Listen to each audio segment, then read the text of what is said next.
Yo transmito este tipo de cábala, capaz que es distinto un poco a lo que enseña, aunque nosotros estamos perfectamente de acuerdo y nos complementamos, cada uno tiene su estilo, ¿no? Y bueno, quizás ustedes estén acostumbrados a escucharlo a Antonio, pero yo tengo mi estilo, en definitiva este es lo que yo pienso. Yo creo que todo esto hace mucho bien al mundo, porque permite resolver cuestiones internas, y lo he comprobado a lo largo de los años, y me ha servido a mí también como persona, y me sirve de poder trabajarme y de poder un poco entender esto que me remarcaba Fernando, de que el mal como que no existe como realidad propia objetiva, que para la cábala no hay un diablo, no hay alguien que compite contra Dios. Cuando me refiero al mal, me refiero a todo lo que se deriva del mal, digamos, a la enfermedad, a las crisis, a los episodios negativos, a las emociones negativas, ¿no? El mal como concepto, y todo lo que puede ser desarmónico. En realidad... A mí me has abierto una puerta. Qué bueno, me alegro muchísimo. Sí, yo no había visto nunca el árbol cabalístico tal como lo estás exponiendo a través de las emociones, de ir a cada esfera y trabajarlo ahí. Has abierto una puerta increíble. De trabajo, claro. Pero gracias. No, bueno, qué bueno que usted lo puede recibir y lo puede ver de esa manera. Me parece... No me da miedo usted. Tengo 15 años. ¿Tú? Yo, claro. Vale, ya sé que tú tienes 17, pero eres más viejo que yo. Yo tengo 17 y usted tiene 25. No, yo 15. Ah, yo soy más viejo, ¿cierto? Claro.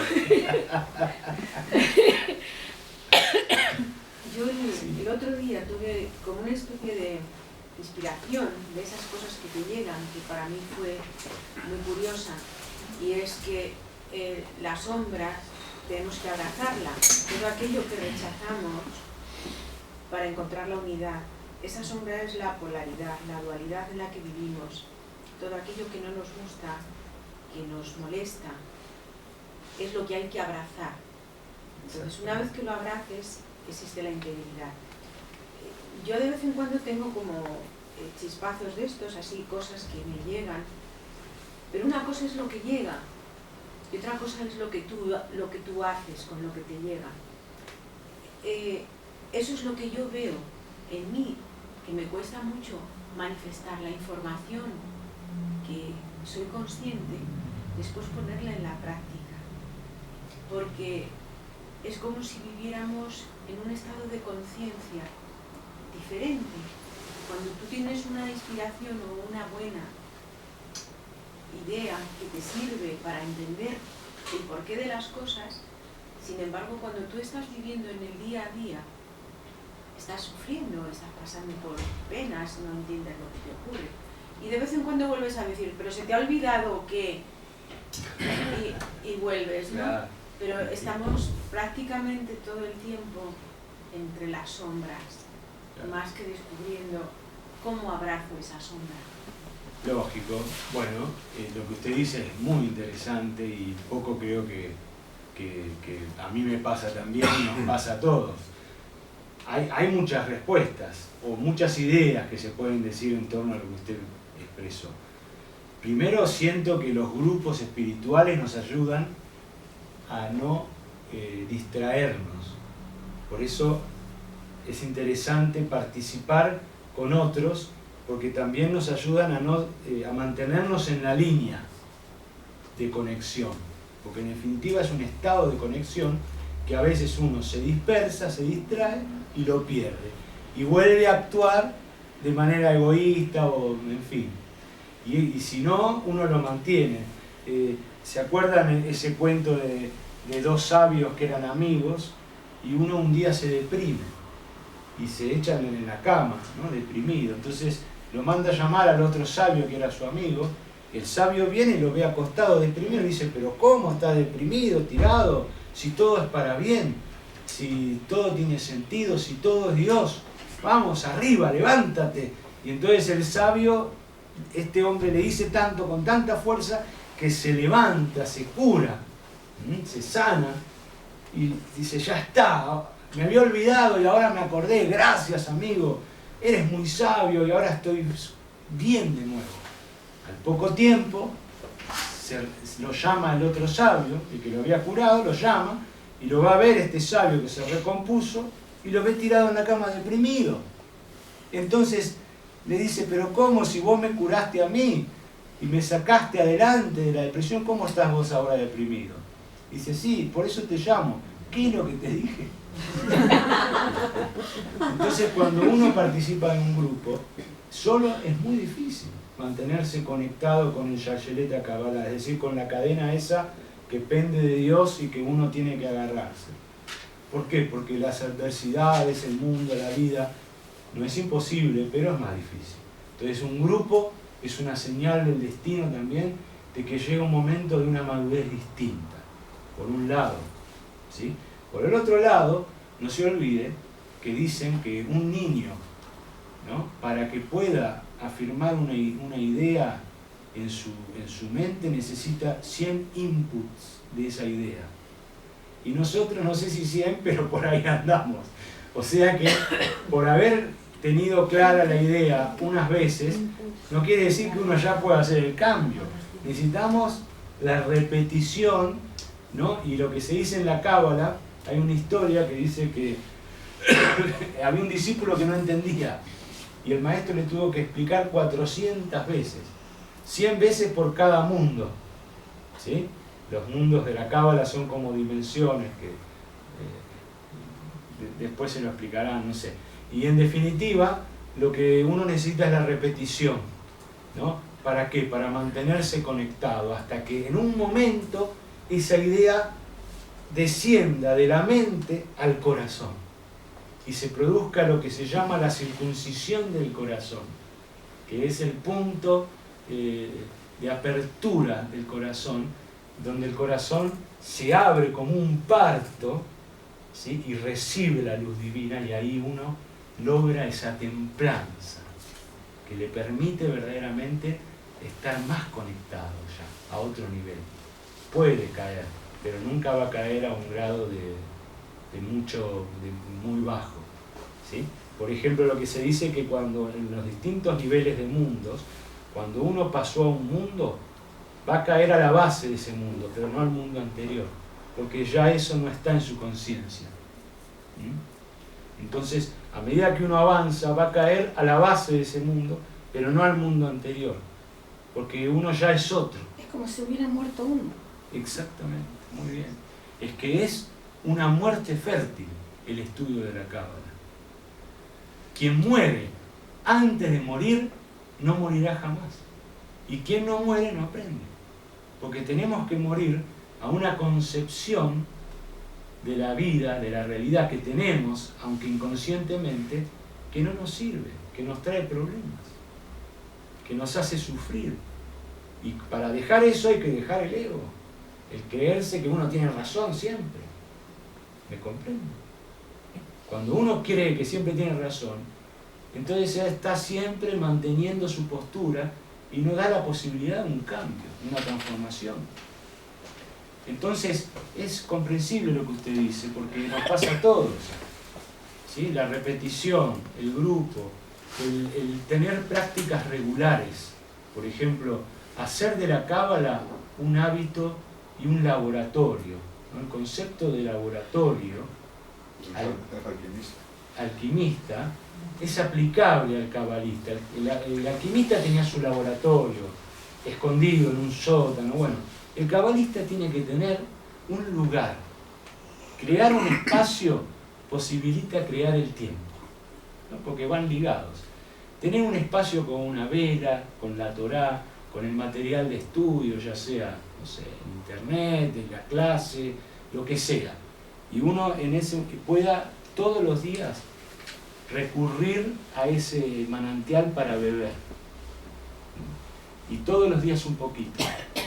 ¿Sí? Algún día si no puede, bueno, tampoco es, pero que se haga un hábito, así como uno se baña y limpia su cuerpo, que uno se purifique también por dentro, así como uno come todos los días, que también uno se alimente de luz espiritual.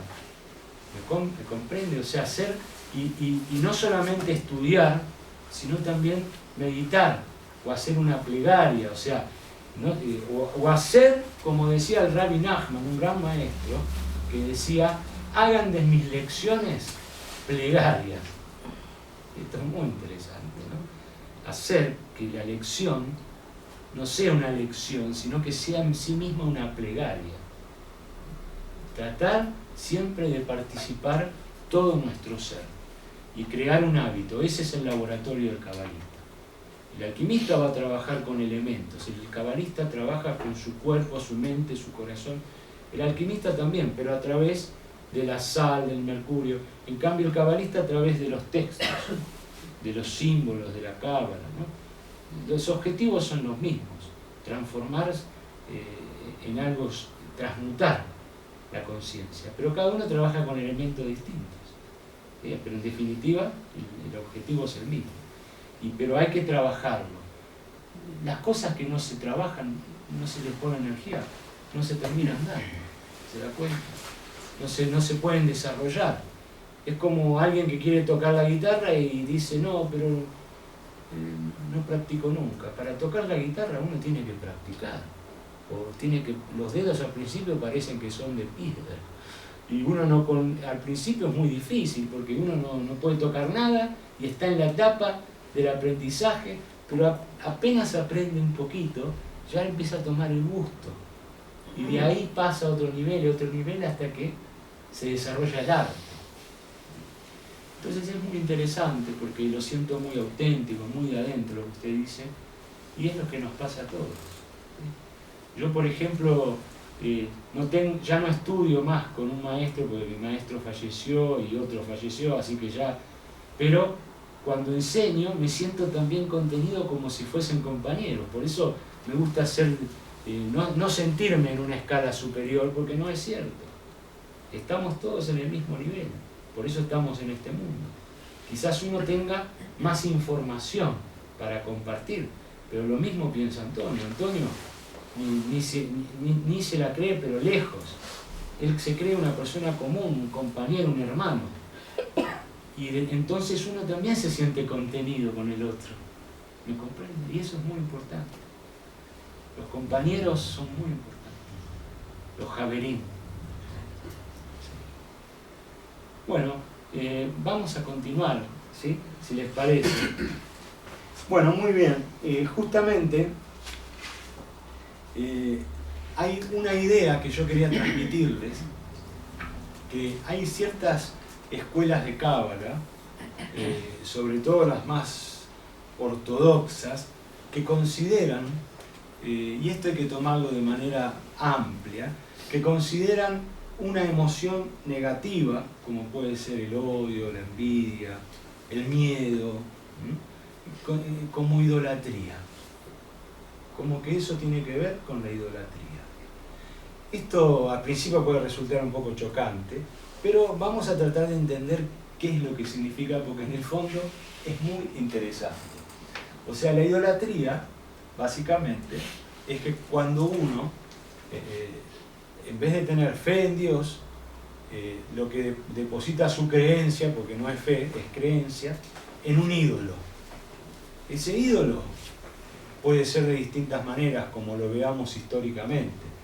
No sé, en la época de Abraham, el patriarca, y los ídolos eran estatuas, eran distintos dioses para cada ocasión, ¿no? Por ejemplo, un dios que posibilitaba la lluvia, otro dios que beneficiaba la cosecha, otro dios o diosa que bendecían la familia o la sexualidad o la procreación. Entonces, claro, no había una idea unificada de Dios, sino que había una idea mayormente que rayaba en el politeísmo, en la superstición, sobre todo, y esto era llamado idolatría. En hebreo es como que se dice como el culto a lo extraño, ¿sí? Lo ajeno, lo que no tiene que ver verdaderamente con nosotros, sino que es algo externo. Esto es interesante porque Abraham, que fue el patriarca, tuvo muchos problemas con este tipo de temas, porque no se olviden que Abraham fue uno de los primeros personajes históricos, según relata la Biblia, que dijo que había un solo Dios, no uno solo frente a otro, sino un único Dios, único y de unidad para toda la humanidad. Pero en esa época había muchos ídolos, y mismo Abraham vivía en Ur, en Caldea, lo que de alguna manera era un lugar donde había muchísimos ídolos, y bueno, y él tenía ese problema hasta que realmente lo expulsaron de la ciudad, ¿no? Como a muchos místicos revolucionarios, cuando quisieron expresar sus ideas, los echaban, ¿no? Porque no podía convivir con el poder de aquel entonces. Esto no solo le pasó a Abraham, sino que le pasó a Moisés con el faraón, le pasó también a Jesús con el Sanedrín, le pasó a maestros modernos como Abraham Abulafia, que fue excomulgado y hoy es reconocido como uno de los más grandes maestros. Y pasó y pasa con todo aquel que tiene un poco más de visión, que la sociedad un poco a veces lo rechaza porque es como diferente, como es el loco, es el que viene a mover un poco el establishment o aquello que ya está pautado, que parece que es lo normal. La pregunta que los cabalistas no hacemos es si lo normal es normal. Y seguro que no, lo normal no es lo normal, en el sentido de que la palabra normal quiere decir, ¿no? Porque en realidad existen distintos estados de conciencia. Un estado que es la locura, un estado que es lo normal y otro estado que es la cordura. Lo normal es un estado intermedio pautado, convencional, ¿sí? Que está en el medio de la locura y la cordura. Entonces, los cabalistas consideramos que lo normal no es el estado ideal, ¿sí? Sino que es un estado de pautas, sino que el estado ideal es la cordura, que es un estado verdaderamente que trasciende la normalidad, que en definitiva es una pauta, pero que a veces las pautas, como hoy están pautadas, no son lo mejor o lo más sano. De hecho, por ejemplo, para describir este tema que es importantísimo, hay un cuento de Rabbi Nachman, un maestro cabalista, hasídico, que dice que había un rey con su visir, ¿sí? Y que el visir le dice que todo el trigo de la última cosecha estaba envenenado y que el que lo comiese iba a enloquecer, se iba a volver loco, pero que él reservó un poco de trigo de la cosecha anterior para el faraón, para el rey y para él, para el visir, para no enloquecer. Entonces el rey le dijo, quémalo, porque si nosotros pasamos a ser los normales y todo el mundo está loco, nosotros vamos a ser los locos. Esto es porque lo diferente es lo que está aparentemente en un estado de locura, pero quizás sea un estado de cordura, no locura. Y la normalidad sea un estado pautado. De todas maneras, el cabalista tiene como premisa siempre adaptarse a las pautas normales de un lugar, no forzar, a pesar de que nosotros tenemos nuestra percepción interna de lo que es realmente la existencia, ¿sí? Adaptarnos a una comunidad, si estamos, y respetarla, ¿sí? No ir al tipo como en contra, como creyendo que tenemos la verdad. Pero esto viene en relación a la idolatría, porque ¿La idolatría qué palabra es en hebreo?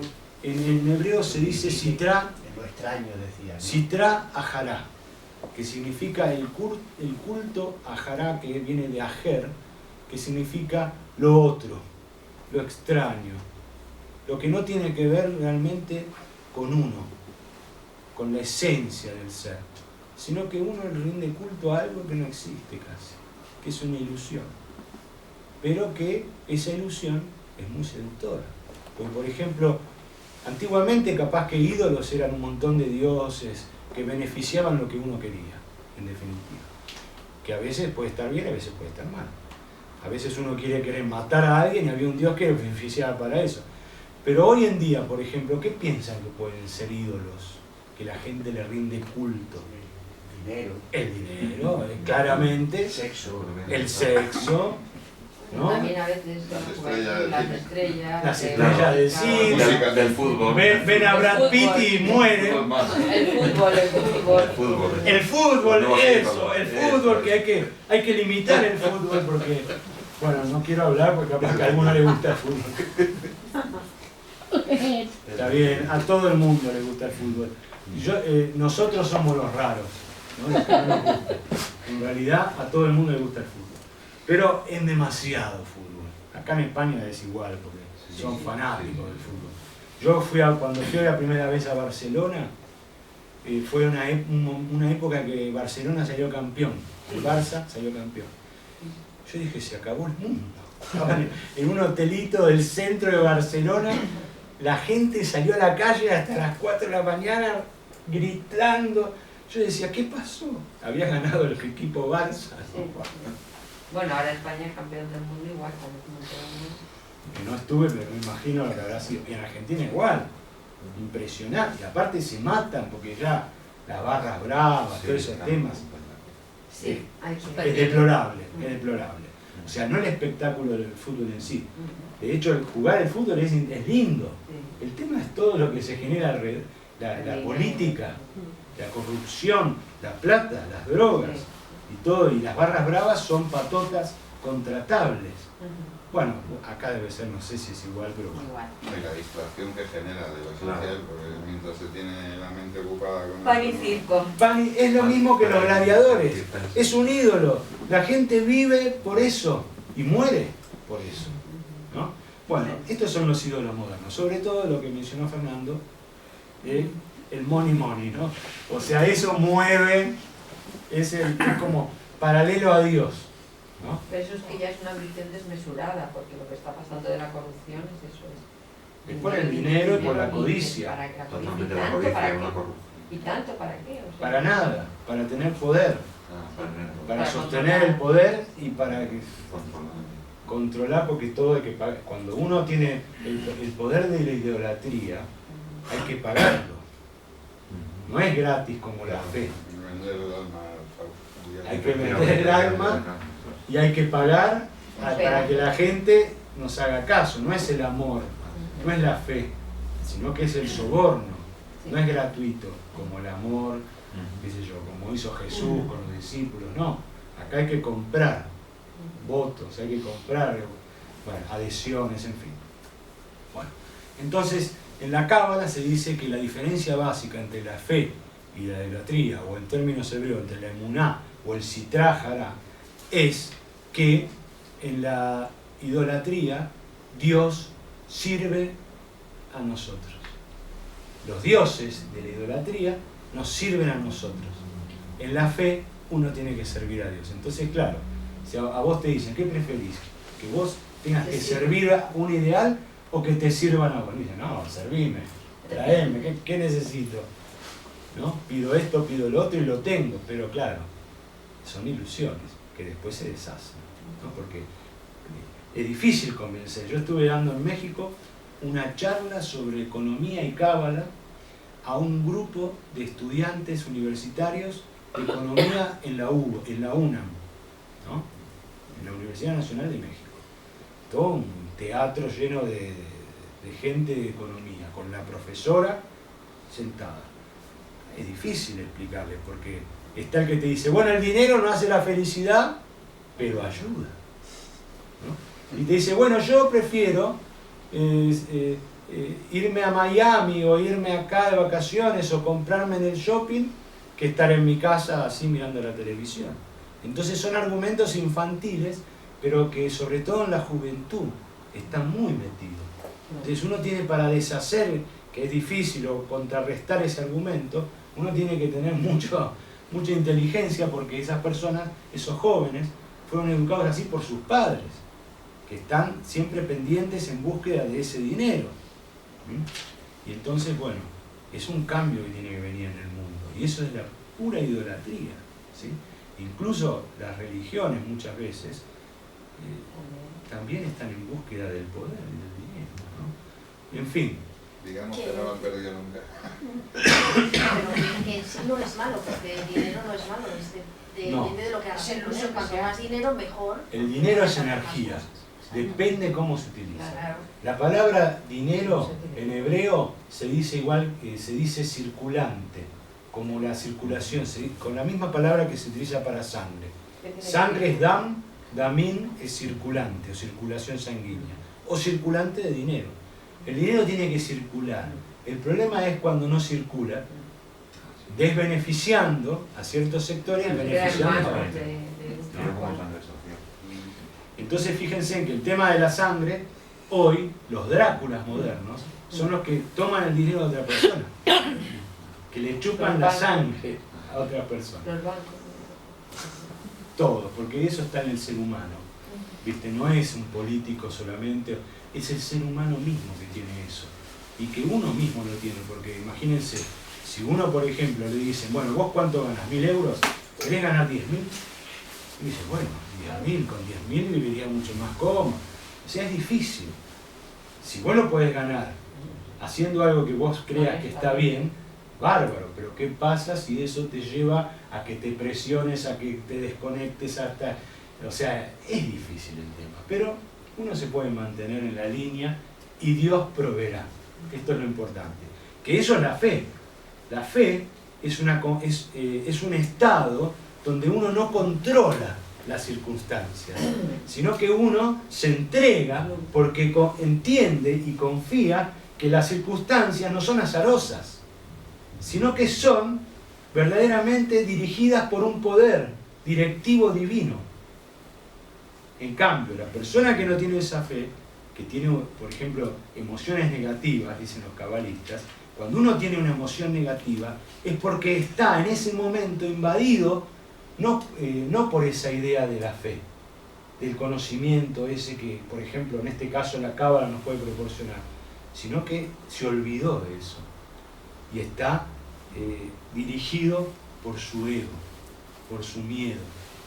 Porque si uno, por ejemplo, hay miedos que son naturales, que tienen que ver con algo animal, con la supervivencia de la especie. Si uno va a cruzar, no sé, una avenida donde pasan en rojo, donde pasan los autos, bueno, tener un poco de miedo, es bueno, es natural.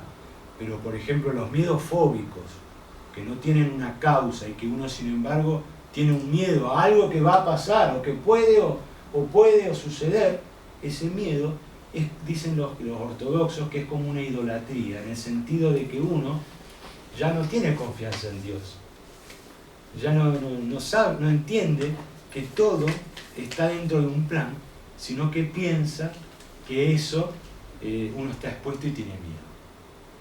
Entonces ahí perdió el eje de lo que se llama el Da'at, que es el punto de conexión con Keter y que conecta al mundo inferior, a las sefirot inferiores, y esas emociones, en vez de estar conectadas con la luz superior o con una jochma, una creencia, o mejor dicho, una sabiduría, no una creencia, empiezan a desconectarse de lo superior y quedan sin luz. Y entonces se conectan con el aspecto reverso o negativo. Y uno tiene que volver, pasar de la superstición, de la idolatría, a la verdadera fe. Y eso pasa con cualquier emoción. Por ejemplo, si nosotros profundizamos en una emoción negativa, vamos a ver que hay una falta de fe en su profundidad. Por ejemplo, un miedo. Imagínense un miedo que uno tenga. Uno le pregunta al miedo si es fantasioso, no si es real, digamos, de que va a cruzar una calle o que hay, no sé, algo que es una amenaza inminente. Obviamente que el miedo es protector, es biológicamente protector, sino cuando el miedo es patológico, como es fóbico, ¿sí? Siempre es una fantasía. Entonces uno le pregunta a la persona, ¿por qué tenés ese miedo? Y porque puede pasar que uno salga y que le pase tal cosa. ¿Y por qué? y porque capaz que uno, por ejemplo, yo me engancho o me asocio o me gusta una persona para ser mi pareja, pero me puede hacer sufrir. ¿Y qué te va a pasar si te hace sufrir? Y me voy a pelear. ¿Y qué te va a pasar si te vas a pelear? Y voy a volver a estar sola, como ahora, estoy sola. ¿Y qué te va a pasar si estás sola? Y voy a sufrir. Ya dijiste que vas a sufrir. Bueno, está. ¿Y qué te va a pasar si vas a sufrir? Y que voy a estar sola. ¿Y qué te va a pasar si estás sola? Y que no voy a tener con quién nadie hablar. ¿Y cómo estás ahora? O sea que es infantil el miedo. Cuando uno pregunta psicológicamente profundiza, no hay respuesta. Porque Es decir, también se suele decir que es irracional y eso... Irracional. Eso es lo que dice que hay que ir más allá de la razón. Exactamente. Aparte, en la Cábala hay dos grandes preguntas que uno se tiene que hacer siempre. Que si no están esas dos grandes preguntas, ¿sí?, que derivan de la palabra Elohim, de la palabra Maim, también de Elohim, no la vamos a ver. Maim significa agua. Hay aguas de abajo, aguas de arriba, ¿correcto? La palabra Maim se puede dividir en Ma y Mi. Ma en hebreo significa qué, y Mi, quién. El problema, Ma viene de Adam, y Mi viene de Elohim, Mi. Adam, Am, Ma. ¿Ven cómo se relaciona? El problema es que el mundo, por ejemplo la psicología convencional y muchas otras cosas, y ciencia, la medicina y hasta la filosofía, se basan en el Ma, que sería el mundo humano, pero no adquirieron el Mi, que es el mundo suprarracional, divino. Entonces, cuando uno al miedo no le pone el Mi, el miedo no se supera. Porque la única forma de superar un miedo fóbico, patológico, es diciendo, pero si Dios existe, y Dios está en todo, y el poder directivo de Dios está en cada circunstancia de mi vida, y no existe nada que no sea Dios, como dice el versículo de Deuteronomio, en Od Milvadó. No existe nada excepto Dios, lo demás es todo lo que uno se genera con su percepción. Entonces, ¿a qué le tengo miedo?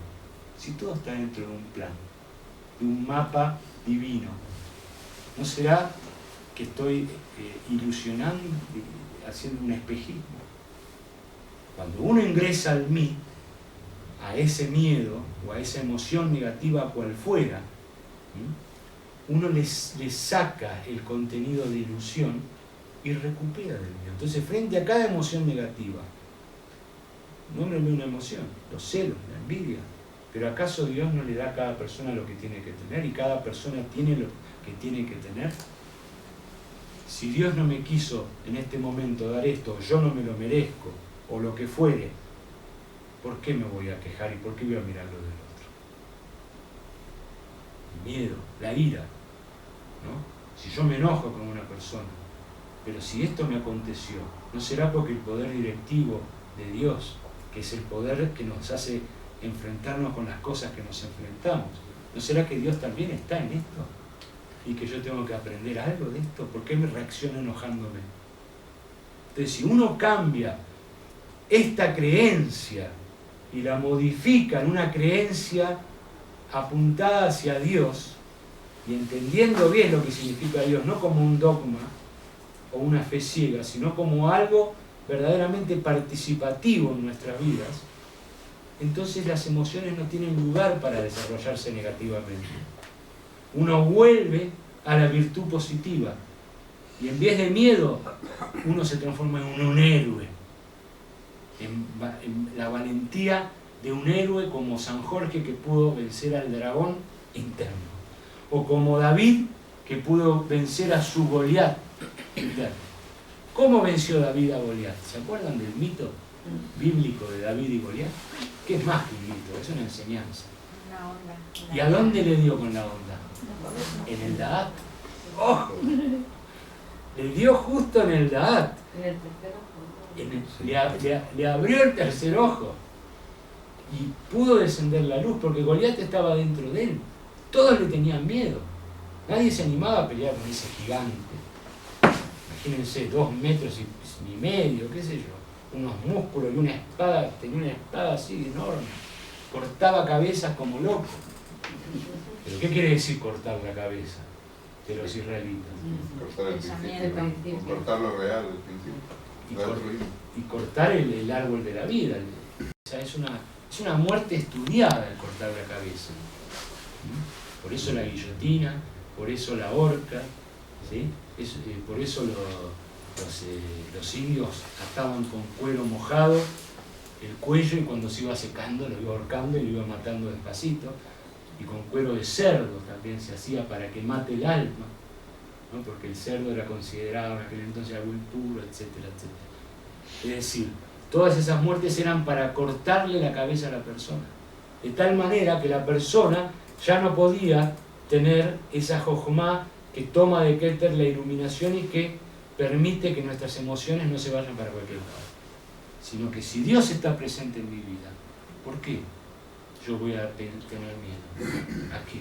Pero eso es válido para todo. Por Para ejemplo, todo. ¿cómo le puedes decir a una persona que no tiene ni el mínimo para subsistir, por ejemplo, y está ni medio de conseguirlo, o enfermo, o lisiado, y ni para lo mínimo, porque lo entiendo en un nivel normal, Bueno, la codicia, la ira, tal, pero en casos cuando extremos una que los persona hay, está en un límite, hay que actuar de manera acorde a esa persona. digo, la persona en sí, como va a decir, pues si Dios me ha mandado esto, pues... No, un momento. Cuando tú estás ayudando a una persona que está en un momento límite, lo primero es utilizar una medicina alopática, de urgencia. Una pastilla. La persona está loca. Bueno, hay que calmarle la locura. Después hablamos. No, hablo desde el prisma de esa persona que está en la No está miseria. preparada para ¿Cómo eso. va a decir Dios? No está preparada porque la pues, urgencia en este momento es el hambre. Claro. ¿Entendés? Entonces dale de comer. Lo que necesita en este momento la persona no es que vos le expliques filosóficamente. Claro. Necesita una... Por eso yo digo que la alopatía y la homeopatía tienen su lugar. La alopatía es una medicina de urgencia. Cuando una persona está loca, que se quiere tirar del balcón, dale un Xanax, no sé si aquí se llama Xanax, una pastilla para tranquilizarla, Valium. no sé, un whisky, Valium aquí, ¿sí? un Valium, o un golpe como para que se quede quieta y tranquila. Después hablamos, ¿me entendés? Entonces la medicina alopática es de urgencia, la homeopática es la profunda. La cábala en este sentido es homeopática, más de lo mismo. ¿Por qué esto vino a tu vida? ¿Qué mensaje oculto tiene detrás esta emoción, o esta adversidad, o esta crisis? Pero hay personas que no lo pueden entender. Nosotros en Buenos Aires tenemos mucho nivel de pobreza, pero de falta de educación. Gente que no le importa nada. A esa gente no le podés ir y explicar esto porque no lo pueden entender. O sea, eso iba yo. Entonces hay que bajar al nivel de ese nivel de conciencia para poder junto con ellos avanzar. Por ejemplo, la grandeza de Dios, dicen los cabalistas, no es estar en las alturas, sino que es haber bajado a la altura del hombre para hacerlo subir. Lo mismo que Moisés. Moisés subió al Sinaí, pero desde la punta del Sinaí no podía hacer nada. Tuvo que bajar para hacer su tarea. ¿Entendés? Entonces, uno tiene que tener en claro que este es el proceso, pero también tiene que tener en claro que cada persona tiene un nivel de educación. Por eso el bien más grande que podemos hacer al mundo es la educación, porque la pobreza, la indigencia, las guerras y todo el mal que existe en el mundo es por falta de educación. No me refiero a una educación de aprender a sumar, a restar solamente, sino una educación ética en valores humanos. La cábala es profundamente... La cábala ha sido llamada la ética del Sinaí. La ética que descendió cuando Dios pronunció las 10 palabras, que son las 10 sefirot, que son las 10 palabras con las que se creó el mundo. Me explico, que conforma no una ética judía, sino que existe en todas las culturas una ética natural. Mayormente toda la cultura humana tiene esa ética natural. Por ejemplo, nadie va a matar a alguien de su familia. Un animal, por ejemplo, un león, es feroz y mata a cualquiera, pero a su cachorro no los mata, salvo que esté trastornado. Hay algunos casos que sí, pero en general no, cuida a su especie. Hay como un estado natural, ¿sí? Y sobre todo en el ser humano, que tenemos que conseguir. Y esa es una educación verdadera. Y eso es lo más importante, pero bueno, tenemos que seguir peleando porque esto todavía no está en el nivel de conciencia mundial. Yo creo que la era mesiánica, supongo, va a ser ese cambio, que cada vez, en vez de tener esto como un complemento, se va a entender que esto es lo más importante y que tiene que ser educada la persona a la par, sin religiosidad, quizás tampoco sin la simbología cabalística, sino con palabras simples para que los niños puedan entenderlo, no con competencia, ¿sí?, entre ellos, sino que puedan despacito comprender lo importante de hacer el bien, del bien común, ¿sí?, lo importante de una ética, lo importante de la fe, pero sin religiosidad, porque a los niños no hay que enseñarle religión, hay que enseñarle espiritualidad, después que ellos elijan. Ahora, si uno a través de la religión, bueno, tampoco es cuestionable eso. Pero en definitiva, cualquier emoción siempre tiene un contenido de idolatría según la visión. No quiero que asuste la palabra ídolatra, sos un idólatra. No todas las religiones tienen un componente de idolatría, no todas, ¿no? Sí, pero las personas, cuando nosotros tenemos una emoción negativa, es que perdimos de vista lo esencial. ¿Y qué pasa? Como decía la señora que cuando habló antes, la vida te lleva a distraerte, ¿sí? El ritmo de la vida, la superabundancia de información errónea, te lleva a eso. Entonces, por eso es que, por ejemplo, en la Cábala se habla de ciertas cuestiones fundamentales que hacen al cambio de percepción. Una es que justamente Fernando me mencionó hace un ratito la palabra Amalek. Amalek, ustedes reconocerán que es un personaje que está en la Biblia, en la Torá, que viene de antaño, porque de la creación misma del hombre, cuando Dios creó al ser humano, creó los dos aspectos. Por eso cuando dice formemos, uno frente al otro los creadores. claro, y formemos, Vayetzer, Vayetzer, que quiere decir formemos, formar al ser humano, que viene de Yetzirah. La palabra Yetzirah en hebreo se escribe con una sola yud, ¿no es así? Pero en la Torá, cuando se refiere a la formación del ser humano, está con dos yud. Entonces algunos insensatos dicen que se equivocaron, pero los sabios saben que esas dos yud es porque el ser humano tiene dos tendencias. Un yetzer, que empieza con yud, arra, una tendencia, un impulso al mal, y un yetzer atov, un impulso al bien. ¿Sí? Es natural que en cada persona exista, simbólicamente, un lado derecho y un lado izquierdo. Un lado que busca el bien, como un angelito bueno, y otro lado que es un demonio, que le habla y dice, no, vos tenés que preocuparte por vos mismo. Y eso está allí. Perdona, Yetzirah, ¿qué significa? Formación, formar al hombre. No es, ¿cómo se llama? Bará, ¿no? No es creación, ¿no? Bará es creación. Son distintas formas de explicar los procesos. ¿Qué hay entre Bará y Yetzirah? Que Bará es un nivel superior porque incluye un aspecto espiritual. Y Yetzirah es un nivel inferior donde Dios creó al hombre en lo básico. Bará ya tiene la capacidad de poder sanarse, ¿sí?, que es de unificar esos aspectos. En cambio, en Yetzirah todavía hay más dualidad. A medida que se avanza en los niveles de conciencia, cada vez es más unidad. Y digamos que es como una pirámide. En la base los polos tienen distancia. En la cima están totalmente unificados. Entonces, por ejemplo, eso, el instinto ese de mal, el Yetzer Hara, el instinto egoísta, dio origen a los personajes que son, entre comillas, malos en la Torá, ¿no? Por ejemplo, Caín y Abel, ¿sí? Caín lo mató a Abel por envidia. Bueno, pero esto siempre se presenta en la Torá, esta dualidad, que en realidad se dice que es la misma persona, que Caín y Abel son un mismo ser humano, que está en nosotros. El mal no está afuera, sino que está dentro de uno. Y por ejemplo, de Jacob y Esau, que eran hermanos gemelos, Esau era el más materialista y todo esto, y de Esau, del linaje de Esau, nace Amalek,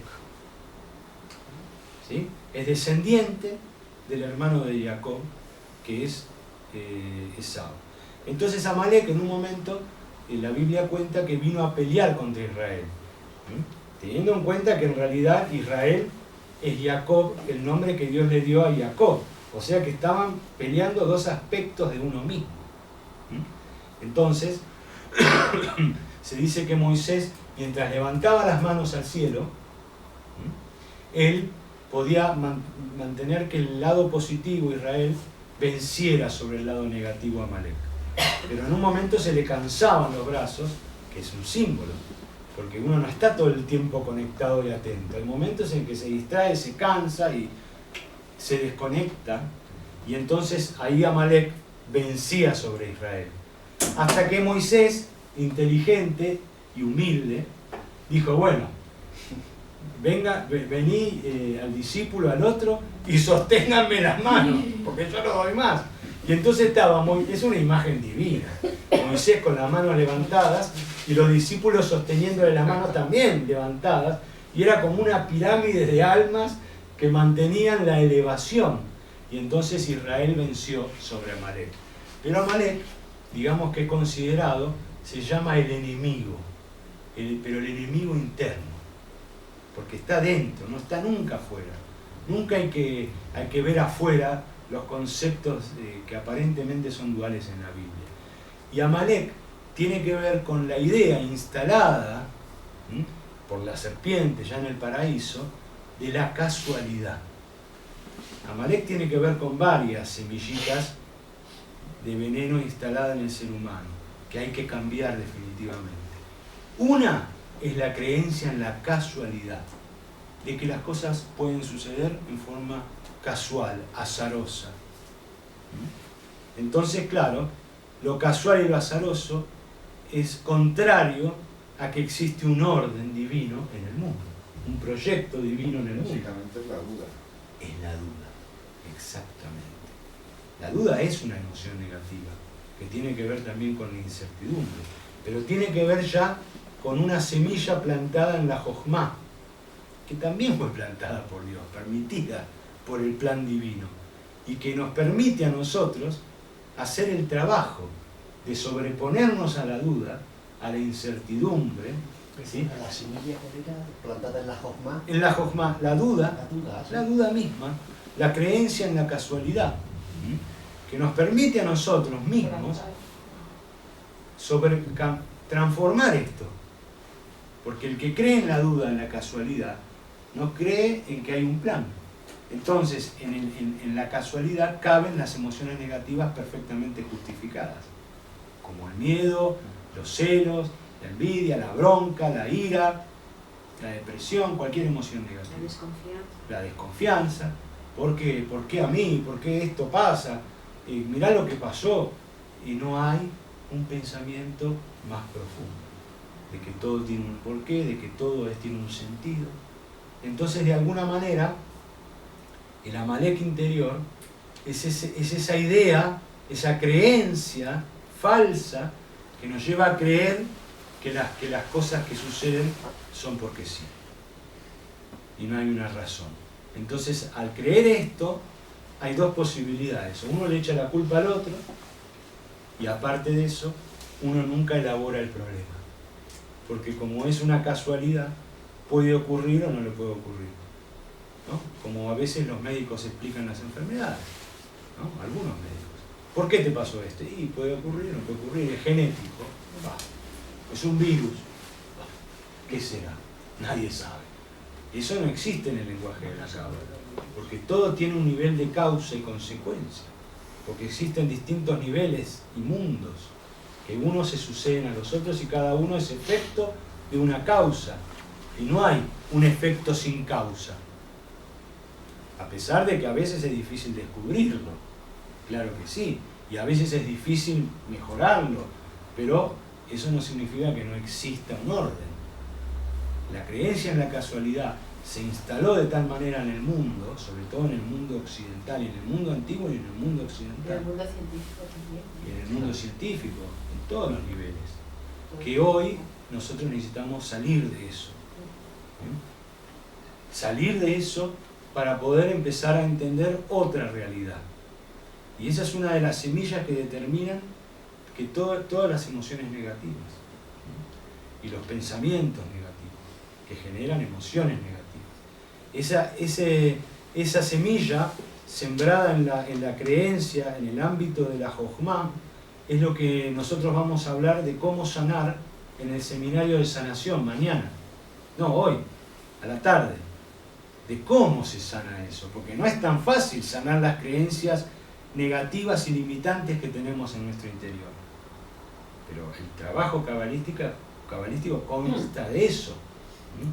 Y entonces, pero aparte, para completar la idea, Amalek no solamente representa la duda, sino también que representa la impureza. La impureza es un concepto que hoy está muy en boga. Hay una falta de pureza muy grande. Hay mucha mezcla. La mezcla, ¿sí? Genera impureza. Mucha mezcla de pensamientos, de ideas, mucha confusión. Por ejemplo, la palabra está babelizada en nuestra cultura. ¿Qué quiere decir? Que todos hablamos pero no nos entendemos. ¿Sí? O que muchas veces las palabras se utilizan mal, y lo peor de todo es que a veces escuchamos hablar a alguien que habla perfectamente, pero sin embargo también es mentira, ¿no? Cuando uno escucha, por ejemplo, a algunos líderes, uno hasta se convence, y sin embargo después uno descubre que esa persona actúa de manera distinta a lo que habló. Entonces hay una gran confusión, ¿sí? Esto genera también lo de Amalek. Por otro lado, también la frialdad es una de las energías que Amalek sembró en el mundo, que es una percepción, Amalek, en base a la distancia de Dios. El ser humano tiene dos posibilidades: o conectarse con Dios o creerse que uno es Dios, ¿sí? O el ego o el altruismo, o el ego o la espiritualidad. No digo que el ego sea malo, digo que solo el ego es malo, ¿sí? Porque no se puede sacar totalmente el ego, porque es parte constitutiva. Entonces, la frialdad es que el corazón se enfrió, y muchas personas ya tienen el corazón como de piedra y no pueden sentir más, y les cuesta un montón sentir. Para hacerlo sentir tiene que venir un sacudón grande, porque estamos en algún aspecto como la mujer de Lot, ¿se acuerdan? Que se transformó en piedra. Pero nuestro corazón ya no siente. Entonces esto es parte del fenómeno de este paradigma interno de Amalek que todos tenemos. Aparte, como bien decía Antonio, Amalek es la duda, ¿no? Y que a Antonio le gusta tanto la gematria. La suma de Amalek es el mismo valor que la palabra duda en hebreo. Safek es duda, y Amalek suman 240. Interesante. Vaya casualidad, ¿no? Diríamos, amalequianamente. 240. La edad de Adán era de 120 años y es el doble de 200. O sea, 240 es el doble. El cuadrado. Que si de 240 pasas del 2 al 1, si eliminas la duda, te quedas con los 120 años del hombre que fue creado. Muy bueno. Así es. Entonces, de alguna manera, esta es una de las claves para tener en cuenta en cada emoción negativa. ¿Y Dios dónde está? Cuando uno siente cualquier emoción, ¿y Dios dónde está? Cabalísticamente. Psicológicamente hay otras respuestas, porque no incluyen a Dios. ¿sí? Pero ¿qué pasa? Yo descubrí, y es mi percepción, no es una verdad, de que psicológicamente tampoco existe la cura. Por ejemplo, Freud dijo que la cura hay que estudiarla, que todavía no está planteada. No sé si me comprenden, la cura total, ¿sí? No puede existir sin una trascendencia, sin un ir más allá del ego. Por eso se ha creado la psicología transpersonal, por ejemplo con Ken Wilber y con muchos otros, que no es más que la espiritualidad, el budismo, la cábala, el cristianismo místico, abocado al trabajo interno. Y eso es lo que hoy me parece que hace falta en la humanidad, ese tipo de aprendizaje, donde uno, ¿qué emoción negativa tiene? ¿Miedo? Bueno, entender que el miedo está signado por una creencia amalequiana, por decirlo así. Entonces, incorporar a Dios. Si Dios está siempre conmigo, ¿a qué le tengo miedo? Por ejemplo, emociones negativas en respuesta a cosas que me pasan, que me disgustan, que me dan bronca, que me entristecen. Pero si Dios está en todo, ¿no estará también en esto? Entonces, ¿cómo hago ahora con mi emoción negativa? Pero hay que tener coraje para esto, porque esto deshace lo que se llama los beneficios secundarios de las emociones negativas, que es sentirse un pobrecito, ser una víctima y llamar la atención de la familia, de los seres queridos. Ay, pobrecito, está triste, pobrecito. Y cuando uno dice no estoy más triste, ya no le dicen más pobrecito. Y no le vienen a visitar, y no le vienen a traer regalos, a ver cómo estás, papá o mamá. Entonces uno tiene que dejar el rol de víctima, ¿sí? Es como decía, había un psicólogo, pero de la postura cabalística, que se llamaba Erich Fromm, que él decía el miedo a la libertad, es un libro, el miedo a la libertad. Hay un miedo a la iluminación, a la libertad, y que hay que trascender, porque verdaderamente es lo mejor que nos podría pasar. Entonces, digamos que la duda en este sentido y la incertidumbre son emociones que ya tocan la creencia y que parecería ser como emociones primarias, y que de alguna manera están relacionadas con creencias equivocadas.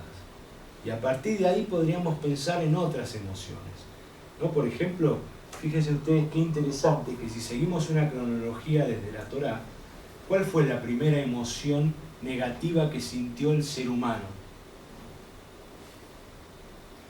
Acá los puse en un brete, ¿eh? La primera, pues era lo de... La primera, ¿por qué? Lo de Adán y Eva. La caída. Caín fue el que tuvo... No, envidia. antes, Adán y Eva. La caída. Ay, la de Eva. Separación, La caída. soledad. La separación de Dios, la Separación, caída. soledad. El orgullo, no sé, quiere ser como Dios, o la manzana. Muy bien, bueno, la primera emoción, digamos, que tiene un poco que ver con esto, ¿no? Negativa, que se dejaron seducir, pero fueron engañados por la serpiente, digamos. La serpiente les inoculó el veneno de la duda, ¿sí? Que es esto que estábamos hablando, y entonces ellos empezaron a dudar y actuaron, ¿no?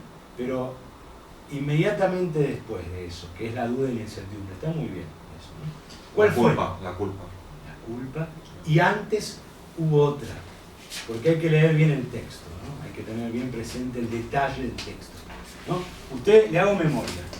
Adán y Eva comieron del fruto prohibido, entre comillas, también, pero antes hay otra. Adán y Eva comieron del fruto, entre comillas, pues todo esto es muy simbólico. Y entonces, lo que sucedió inmediatamente después es que Adán sintió que Dios se acercaba. ¿Correcto? Temor. Claro. No es temor, ahora yo lo explico. Sintió que Dios se acercaba y él, ¿qué hizo? Se escondió. Se escondió detrás de un arbusto. Porque estaba... Ahí va. Ahí va, vamos llegando. Lo voy a explicar porque si no, no se entiende. Entonces cuando Dios bajó, evidentemente vio que este mortal insignificante estaba escondido detrás del árbol, Dios, que era una energía universal, ¿no? Imagínense, le dice, ¿qué estás haciendo? ¿Dónde estás? Le pregunta, Lo y Ja. La primera pregunta que Dios le hace al hombre. Lo y Ja, ¿dónde estás? Y Adán contesta, tuve miedo, la primera emoción, y por eso me escondí. ¿Por qué tuvo miedo? Porque se sintió con culpa de desobedecer la orden de Dios. Pero tuvo miedo. ¿Qué pasó? Al haber escuchado que Dios venía y el haberse escondido, fue la primer señal de que entró en el mundo de la ilusión. Porque Dios no viene, Dios está. ¿Me comprende? Él sintió que Dios venía. En realidad es que él ya estaba más lejos. Y primera ilusión, la separación de la unidad. ¿Sí? Que fue necesaria, ojo, que tiene su porqué, pero la primera emoción, ¿sí?, fue esa, la ilusión. Es el tema de Amalek, la duda, la ilusión, la incertidumbre. Todo eso es una gran ilusión. Lo de la serpiente, el veneno que inoculó, fue la ilusión. Entonces, después apareció el miedo y se escondió. Una gran ilusión, porque no nos podemos esconder de Dios, detrás de un árbol. ¿Cómo es? ¿No? Pero ¿qué pasa? Esa ilusión existe en nuestro mundo. Por ejemplo, cuando un ladrón roba, ¿sí?, roba a escondidas, para que no lo vea la gente, pero también para que no lo vea Dios. ¿Se dan cuenta? Entonces la persona, el ladrón, roba a escondidas pensando que Dios es un ser humano y no entendiendo la idea de Dios. Entonces es otra vez la idolatría por sobre la fe. O cuando uno se hace una macana, es como que se le olvida rápido, ¿no?, para que no le carcoma la conciencia, ¿no? Bueno, yo siempre cuento una historia, la voy a hacer breve, pero es muy ilustrativa, porque ya, pobre Antonio y algunos alumnos ya deben haber escuchado esta historia y otra muchas veces. Pero el input es que tiene que entrar mucho, ¿no? Que había una alumna que yo tenía en Buenos Aires que trabajaba en una panadería kosher, es decir, una panadería judía. Y entonces había un rabino que le gustaba, pero el rabino era muy formal. Entonces esta mujer un día se quedó sola con el rabino en el negocio.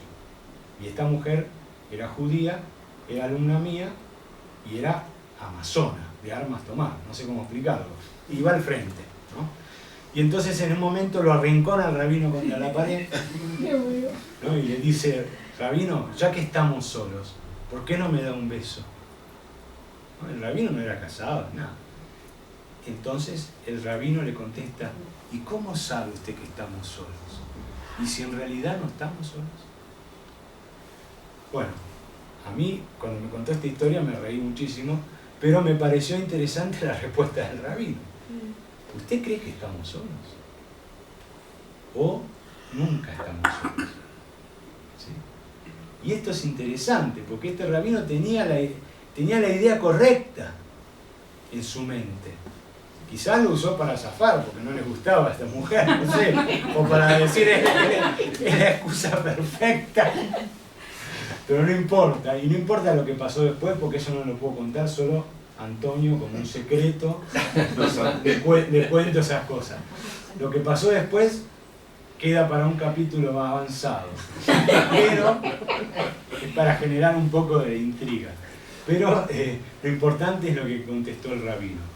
Y si no estamos solos, verdaderamente, ni cuando tenemos miedo, ni cuando tenemos bronca, ni cuando tenemos incertidumbre, si siempre estamos. Sí, perdona.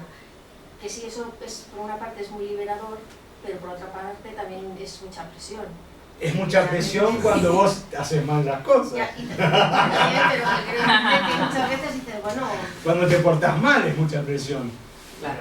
Y cuando tú crees, como Adán, cuando tienes culpa, ¿me entiendas? Estamos al fin solos. Y la boda se destruye, ¿no? Nunca. No, pero eso es porque uno tiene una visión distorsionada. Pero, por ejemplo, los cabalistas decimos que en el amor participan tres: el hombre, la mujer y Dios.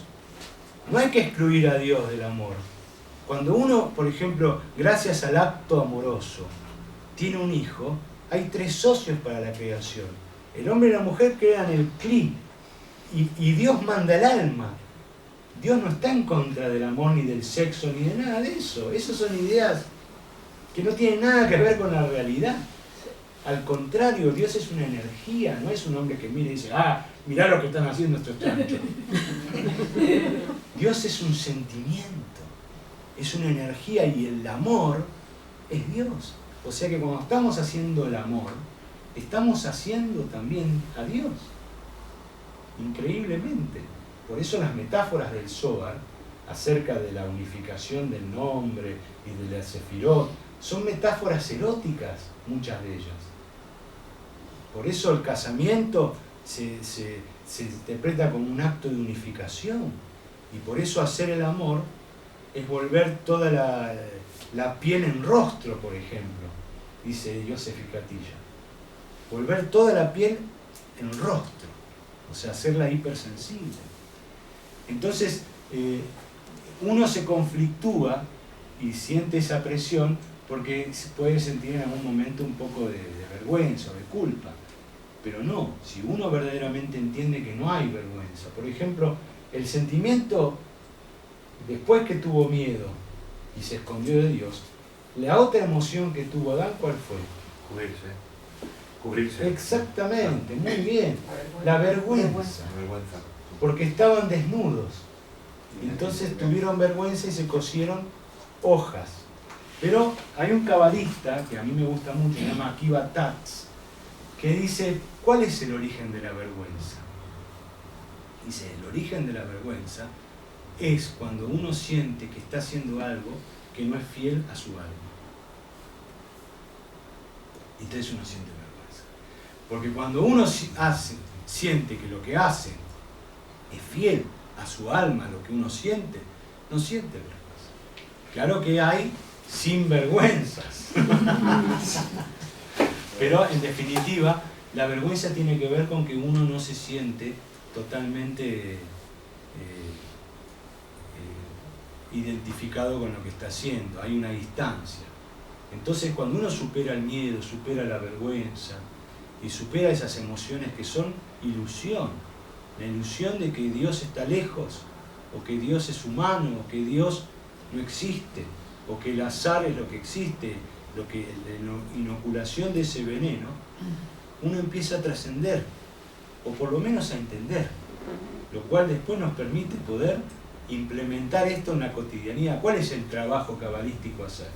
Cuando te venga un miedo, hacerte la pregunta, ¿y Dios dónde está acá? Cuando te venga una reacción frente a algo que no te gusta, agresiva, de bronca, hacerte la pregunta. Y si vos vas haciéndote la pregunta en esos momentos, finalmente se va deshaciendo, porque después no tiene lugar. El tema es poder incorporarlo, terminar de lo que hablábamos con la señora, que eso no solo esté acá, sino que baje acá, a las emociones, al Seirampín. De tal manera que todas las emociones puedan ser resueltas. En la Biblia dice, estaban desnudos Arum, y es la misma raíz que vergüenza, Arumín. Exactamente. La vergüenza y el estar desnudos, estaban desnudos de qué? De Kabbalah, de la tradición oral. Exactamente. Y aparte, Maimónides dice algo, me hiciste acordar. Qué lindo que está con gente que sabe, porque se retroalimenta. Arumín y Arum también significa, tiene que ver con la raíz de serpiente, de un tipo de serpiente, no, perdón, de astucia. De astucia. Y la astucia era el atributo de la serpiente. Porque ¿qué es la astucia según la Cábala?